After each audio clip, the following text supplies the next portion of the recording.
Hi viewers, welcome to our channel. So Telangana రాజకీయాల్లో మనం చూస్తూ ఉన్నాం ఫోన్ ట్యాపింగ్ వ్యవహారం అనేది మరొకసారి తెరపైకి రావడం. ఇప్పుడు అటు కేటీఆర్ గారు అండ్ హరీష్ రావు గారు వీళ్ళు కూడా విచారణ ఎదుర్కోవడం అయితే చూస్తున్నాం. సో వీళ్ళిద్దరు అరెస్ట్ అయ్యే అవకాశాలు ఏమన్నా ఉన్నాయా, వీళ్ళని అరెస్ట్ చేసే ప్రయత్నాలు ఏమన్నా చేస్తున్నారు అన్న చర్చలు కూడా జోరుగా సాగుతున్నాయి. మరి ఎటువైపు వెళ్తుంది, మరి ఇవాళ కేసీఆర్ గారిని కూడా ఇద్దరు కలవబోతున్నారు. మరి ఏం జరుగుతుంది అనేది ఒకసారి డిస్కస్ చేయడానికి ప్రజెంట్ మనతో పాటు social activist and political analyst అని కూడా అందాం. మన త్రిపురనేని నరోత్తం గారు ఉన్నారు, వారిని అడిగి తెలుసుకునే ప్రయత్నం చేద్దాం. నమస్కారం సార్. నమస్కారం.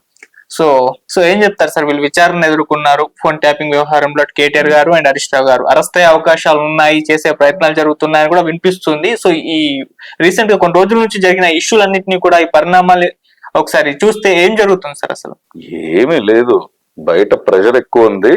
అందరు కలిసి కూర్చుని దాన్ని ఎట్లా హ్యాండిల్ చేసుకోవాలా అని ఫార్మ్ హౌస్ లో గ్యాదర్ అయ్యారు. Nothing else.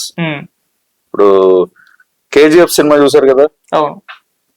కేజీఎఫ్ లో మనోడు ఎవరు, మన హీరో రాకీ బాయ్ దిగిపోయి లోపల మొత్తం ప్రెషర్ పెడుతుంటే అందరు అక్కడ ఉన్న అంతవరకు రాజ్యం వెళ్తున్న వాళ్ళందరూ మొత్తం వణికిపోయి సమావేశం పెట్టుకుంటారు కదా. Similar story. ఒకప్పుడు తిరుగులేని కేసీఆర్ గారు, తెలంగాణ అంటే కేసీఆర్ గారు, అలా ఉన్న తెలంగాణ అంటే కోట. ఆ కోటని బదలు కొట్టుకుని రేవంత్ రెడ్డి అన్న వ్యక్తి వచ్చారు. రేవంత్ రెడ్డి గారు దిగారు, ఇంకా మొత్తం అన్ని చోట్ల ప్రెషర్లు పెడుతున్నారు. ఇప్పుడు ఎస్ఐటి, ఈ ప్రోబ్ అని, ఆ ప్రోబ్ అని, ఈ ప్రోబ్ అని. There is no stopping, the heat is on. And especially ఇప్పుడు ఏంటంటే పవర్ వాళ్ళకి వెళ్ళింది. ఇప్పుడు పవర్ వెళ్ళింది కాబట్టి హీట్ ఇస్ ఆన్ దెమ్. అంతే కదా. ఇప్పుడు తమిళనాడు కూడా అంతే. ఏడీఎంకే డిఎంకే అనుకోండి, డిఎంకే పవర్ లో ఉన్నప్పుడు ఏడీఎంకే మీద హీట్ ఉంటుంది. ఏడీఎంకే పవర్ కి వచ్చిందంటే మళ్ళీ డిఎంకే మీద హీట్ ఉంటుంది. అంతే, సేమ్ స్టోరీ ఇక్కడ. అక్కడ అంతే, టీడీపీ వైసీపీ అంతే కదా. అట్లా ఇట్లా స్టార్ట్ అయింది. ఇప్పుడు ఈయన టైం వచ్చింది, ఫుల్ ప్రెషర్ పెడుతున్నారు. ఊరుకోట్ల ఒక చోట ఇక్కడ చోట అక్కడెక్కడ కాదు. ఇప్పుడు దానికి డ్యామేజ్ కంట్రోల్ మోడ్ అని అనుకుని వెళ్ళి కూర్చున్నారు అక్కడ. ఏంటి, ఫామ్ హౌస్ లో డిస్కషన్. ఎస్ఐటి ఇప్పుడు ప్రోబ్ జరిగింది.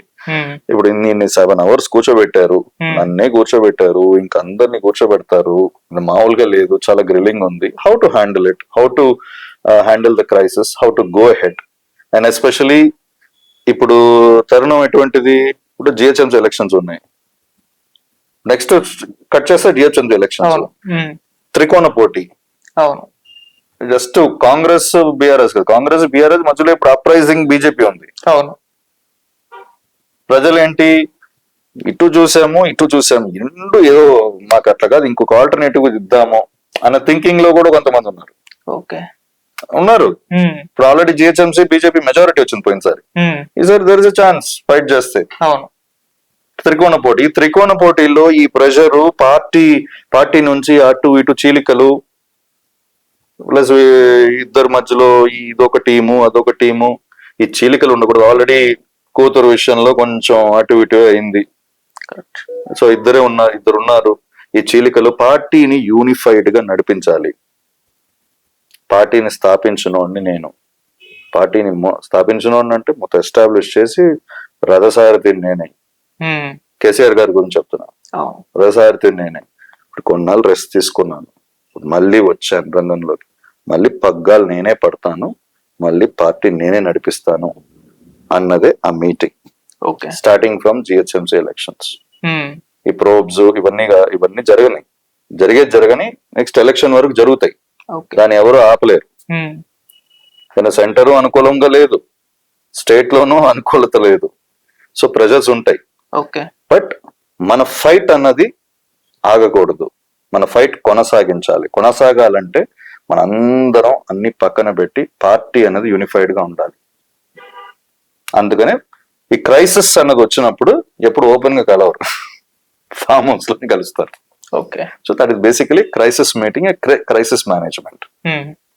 సో ఈ ప్రెషర్ ఇంకా పెరిగి అరెస్ట్ వరకు వెళ్లే అవకాశాలు ఏమైనా ఉన్నాయా? హరీష్ రావు గారు కావచ్చు, అంటే కేటీఆర్ గారు కావచ్చు, అంతవరకు వెళ్తుందంటారా?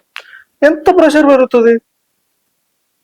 ఇప్పుడు బిఆర్ఎస్ పవర్ లో ఉన్నప్పుడు అటు ప్రెషర్ పెట్టలేదా? రేవంత్ రెడ్డి గారికి ప్రెషర్ పెట్టలేదా? రేవంత్ రెడ్డి గారు కూతురు పెళ్లికి బెయిల్ లో రావాల్సి వచ్చింది కదా. ఎగ్జాంపుల్ చెప్తున్నా. ప్రెషర్ అన్నది when you're in power you have all the resources to do things. ఉంటాయి గివ్ అండ్ టేక్స్ ఉంటాయి. అదే జరుగుతుంది. అంటే మెయిన్ ఏంటంటే పర్సనల్ వెండేటా కన్నా కూడా పార్టీని డీస్టెబిలైజ్ చేయాలి. ఇప్పుడు కాంగ్రెస్ ఇప్పుడు ఇప్పుడు జిహెచ్ఎంసీలో రూలింగ్ పార్టీ గెలవకపోతే అంతకన్నా సెట్ బ్యాక్ వేరే లేదు. జిహెచ్ఎంసీ కనుక ఓడిపోతే కాంగ్రెస్ నెక్స్ట్ ఇమీడియట్ గా ఆల్రెడీ ఇప్పుడు మొత్తం పరిధి పెంచుతున్నాము, మొత్తం జిహెచ్ఎంసీని పెంచేస్తున్నాము ఆయన టోటల్ వేరే కాన్సెప్ట్ లో ఉన్నారు. ఆయన విజనే వేరేలాగా ఉంది రేవంత్ రెడ్డి గారు. ఇప్పుడు ఇటువంటి తరుణంలో జిహెచ్ఎంసీ ఓడిపోతే ఆయన పదవికే ముప్పు. Number 1. Number 2, it is definitely heading towards change of government next elections. GHMC పోయిందంటే అందుకు జిహెచ్ఎంసీ ప్రతిష్టాత్మకం అయిన ఎలక్షన్ ఇది. ఎట్టి పరిస్థితుల్లో గెలవాలి. ఇప్పుడు గెలవాలంటే ఫస్ట్ టార్గెట్ ఎవరు? ఫస్ట్ దానికి ఉన్నది ఎవరు? Vote bank, city vote bank.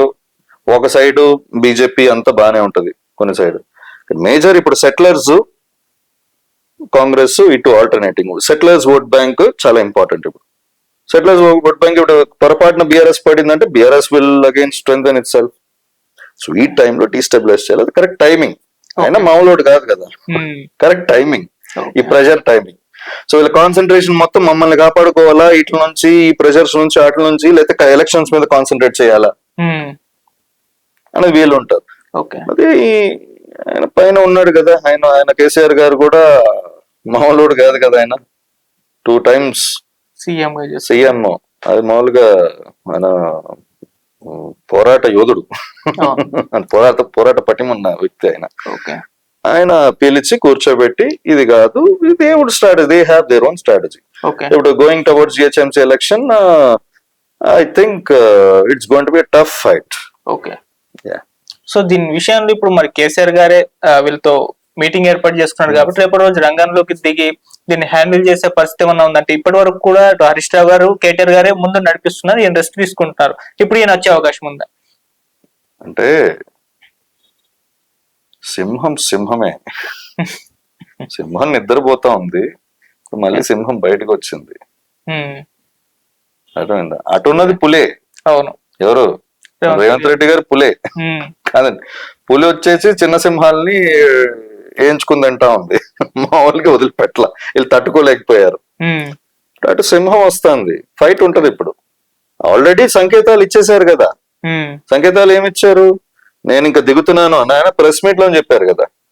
దాని యొక్క అప్గ్రేడేషన్ ఇది. వచ్చి పార్టీ షుడ్ బి యునైటెడ్. ఇప్పుడు మొత్తం సెంట్రలైజ్డ్ గా వస్తాయి డెసిషన్ మేకింగ్. ఇటు నుంచి అటు నుంచి కాదు, ఇటు ఒక డెసిషన్, అటు ఒక డెసిషన్, మధ్యలో మళ్ళీ కూర్చుని మనం ఒక డెసిషన్ కాదు. పైన నుంచి సెంట్రలైజ్డ్ గా ఇంకా డెసిషన్స్ వస్తాయి. That will be the approach of BRS నేను అనుకుంటున్నాను, సర్వైవల్ అవటానికి నెక్స్ట్. సో ఫైనల్ గా మరి జిహెచ్ఎంసీ ఎలక్షన్స్ లో ఇప్పటి వరకు పరిస్థితి చూసుకుంటే ప్రజల మూడ్ కాంగ్రెస్ వైపు ఉందా, బీఆర్ఎస్ వైపు ఉందా, బీజేపీ వైపు ఉందా? ఏది ఎక్కువగా గెలుచుకునే అవకాశాలు ఉన్నాయి మీ ఒపీనియన్ లో? మీరు చెప్పగలరా? నేను చెప్పలేను, అందుకే మిమ్మల్ని అడిగాను. కేసీఆర్ గారు చెప్పగలరా? రేవంత్ రెడ్డి గారు చెప్పగలరా? లేకపోతే రామచంద్రరావు గారు చెప్పగలరా? ఎవరు చెప్పలేరు కదా. ప్రజల మూడ్ ఎట్లా ఉంటదంటే it is volatile. How you capture and captivate them.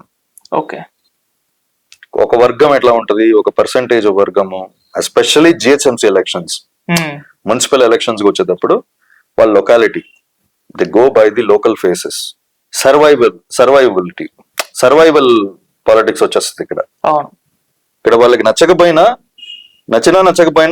Okay, ఇక్కడ మన రూలింగ్ పార్టీకి వేయాలి. వేస్తే మనకు పనులు జరుగుతాయి, మన రోడ్డు కానీ, గటర్ కానీ, ఇది కానీ క్లియర్ అవుతాయి కదా. So definitely upper edge will be with Congress only, ruling పార్టీకే ఉంటది. ఇంకో సైడ్ చూసుకుంటే కొన్ని there are some situations anti incumbency. Already కొన్ని వర్గాలు యాంటీ ఇన్కంబెన్సీ ఉంది. తర్వాత there is pressure on the current government. Okay. Lot of pressure. Recent ఇప్పుడు సిటీలోనే జరిగింది మొన్న, ఏంటి సుప్రీం కోర్టు జోక్యం చేసుకుంది ఫారెస్ట్ ని కొట్టేయడానికి. అవును. అది చాలా చాలా రకరకాల issues. Hmm. And people there are some అటువంటి వాళ్ళందరూ ఎటు మొగ్గుతారు? బీఆర్ఎస్ వైపు మొగ్గుతారా, లేకపోతే బీజేపీ వైపు మొగ్గుతారా? Things have to unfold. దానికి ఇంకా టైం ఉంది. లాస్ట్ మినిట్ వరకు టైం ఉంది. అంటే లాస్ట్ మినిట్ అంటే ఎలక్షన్స్ కి ఒక నెల రోజులు ముందు వరకు ఇదే ప్యాటర్న్ ఉంటది. తర్వాత అప్పుడు అన్ఫోల్డ్ అయ్యేది ఎవరు అగ్రెసివ్ గా ఎవరు ఫైట్ ఇస్తారు. ఇప్పుడు బీజేపీ తరపున నేషనల్ లీడర్స్ వస్తారు, కాంగ్రెస్ తరపున వస్తారు. రేవంత్ రెడ్డి గారేమో వెరీ స్ట్రాంగ్ ఫేస్ ఉంటుంది. ఇటు కేసీఆర్ గారు రంగంలో దిగుతారు, జేజెంసీ అయినా దిగుతారు గ్యారెంటీగా. అక్కడ మోడీ గారు వస్తున్నారు కాబట్టి వీళ్ళందరూ అప్పుడు చూడాలి ఎవరు. ఇప్పుడు తెలంగాణ సెంటిమెంట్, రీజనల్ సెంటిమెంట్ అన్నది బాగా నాటుగా దిగుతుందా, లేదా యాంటీ తెలంగాణ అంటే ఈ యాంటీ ఆధిపత్యం అన్న సెంటిమెంట్ కాంగ్రెస్ కి బాగా వర్కౌట్ అవుతుందా, లేకపోతే కాదు ట్రిపుల్ ఇంజిన్ సర్కార్. ఇప్పుడు రీసెంట్ గా మహారాష్ట్రలో బీజేపీ గెలుపు, state government, central government, municipal, triple engine సర్కార్ సక్సెస్ స్టోరీ అని చెప్పి అది సక్సెస్ అవుతుందా? లాస్ట్ 1 month ముందు తెలుస్తుంది. వేచి చూడాలి మనం. Thank you so much sir. Thank you.